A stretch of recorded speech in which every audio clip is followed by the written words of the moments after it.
को मेरा नमस्कार। आपको अचानक कष्ट दिया,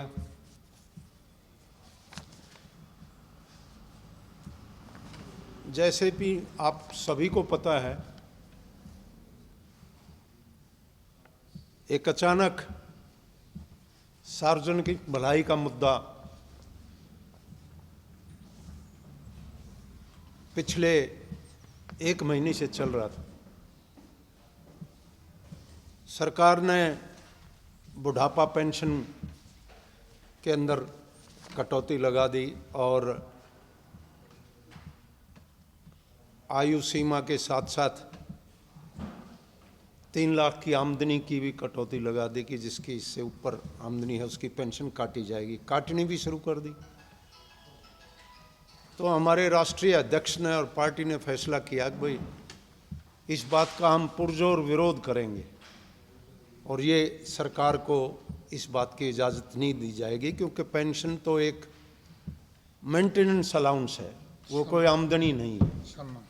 सम्मान पेंशन के नाम से ताऊ देवीलाल जी ने उस टाइम पर शुरू की थी और एक सम्मान ही है, कोई आमदनी के बेसिस पे इसमें कोई कटौती नहीं लाई जा सकती। और वैसे है भी नहीं, ऑल ओवर कहीं पेंशन नहीं काटी जाती, वर्ल्ड ओवर पेंशन का कोई इनकम टैक्स या उससे कोई लेना देना नहीं। और इनकम टैक्स भी आज के दिन तो 5 लाख और 10 लाख से कम इनकम टैक्स कटता ही नहीं। तो ये एक सामाजिक अन्याय और इंडियन नेशनल लोक दल ने चौधरी अभय सिंह जी के नेतृत्व में, रामपाल माजरा जी के नेतृत्व में पुरजोर आवाज़ उठाई और हमने पंचकुला में धरना प्रदर्शन और महामहिम महोदय को इस सिलसिले में ज्ञापन देने का भी फैसला किया। अब सरकार ने जैसे ही ये प्रेस कॉन्फ्रेंस भी हमारे राष्ट्रीय अध्यक्ष चौधरी अभय सिंह चौटाला जी ने की और प्रदेश अध्यक्ष ने भी की, सभी ने की, जगह जगह प्रदर्शन भी किए। सरकार ने इस बात से डर के फैसला किया कि किसी की पेंशन में कोई कटौती नहीं की जाएगी, एरियर्स भी दिए जाएंगे। और इस सिलसिले में उन्होंने 200 रुपये 25 नवंबर से पेंशन बढ़ा भी दी, 3200 रुपये कर दी। तो इन हालात में ये हमने अभी धरना प्रदर्शन टाल दिया है, हाँ, और ज्ञापन भी नहीं देंगे। पहले भी ताऊ देवीलाल के टाइम पर चौधरी बंसीलाल 87 में चीफ मिनिस्टर थे, उन दिनों बहुत सी बातें ताऊ देवीलाल ने किसानों की आवाज़, जनता की आवाज़ उठाई। जो आवाज़ उठाते थे वही सरकार कर देती थी। और मैं प्रत्यक्ष को प्रमाण की ज़रूरत नहीं है, चौधरी अभय सिंह जी ने 2014 में पेंशन बढ़ाने की बात की और उस टाइम पर मनोहर लाल खट्टर जी चीफ मिनिस्टर थे।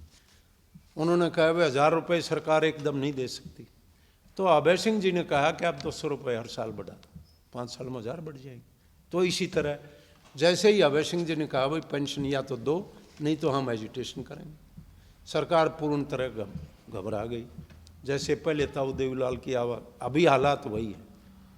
तो इन हालात में हमने ये फैसला लिया, ये नहीं किया जाएगा।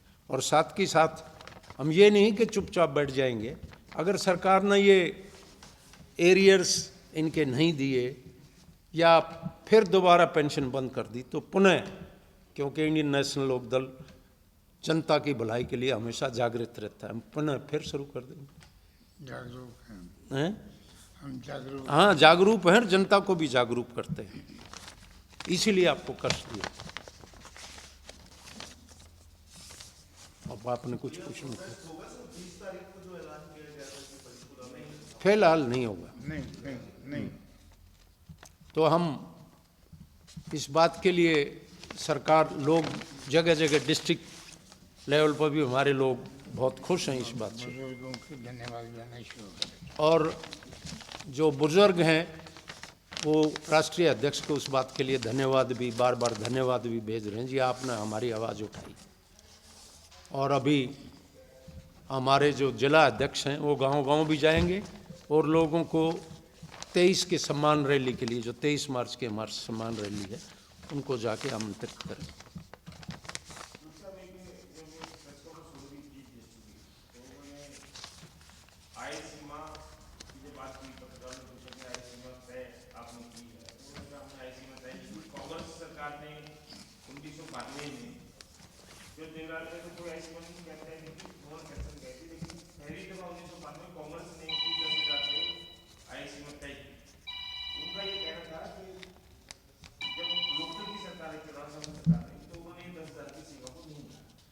ये मैंने मुख्यमंत्री जी का बयान मैंने भी सुना था और उन्होंने पूरा गिनाया कि उस टाइम थी।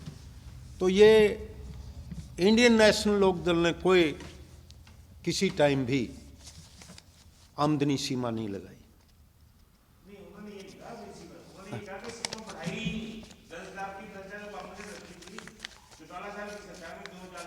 नहीं, उन्होंने नहीं, उन्होंने कहा कि 11 नवंबर 2023 को हमने 3 लाख की, उससे पहले 1,80,000 थी। ये भी चीफ मिनिस्टर ने बताया।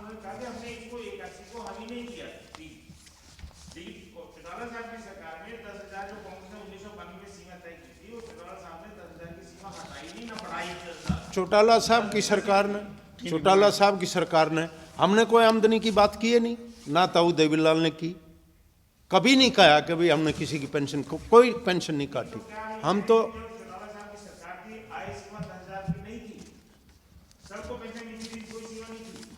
कोई हमने पेंशन काटी नहीं, कोई सीमा नहीं थी या नहीं थी, लेकिन चौटाला साहब की सरकार ने कोई पेंशन नहीं काटी। हाँ, बिल्कुल नहीं काटी, एक भी एग्जाम्पल नहीं है। काटने की बात छोड़ो, हमने तो कहा है चौधरी अभय सिंह चौटाला का हम इस पेंशन को बढ़ा देंगे, 2 गुना कर देंगे। 3 गुना। हाँ, किसी का ऑब्जेक्शन भी नहीं आया कि हमारी पेंशन काटी, कभी नहीं आया इंडियन नेशनल लोकदल की सरकार में, ना आगे आएगा। आप सरकार लेके आओ, कोई ऑब्जेक्शन नहीं आएगा।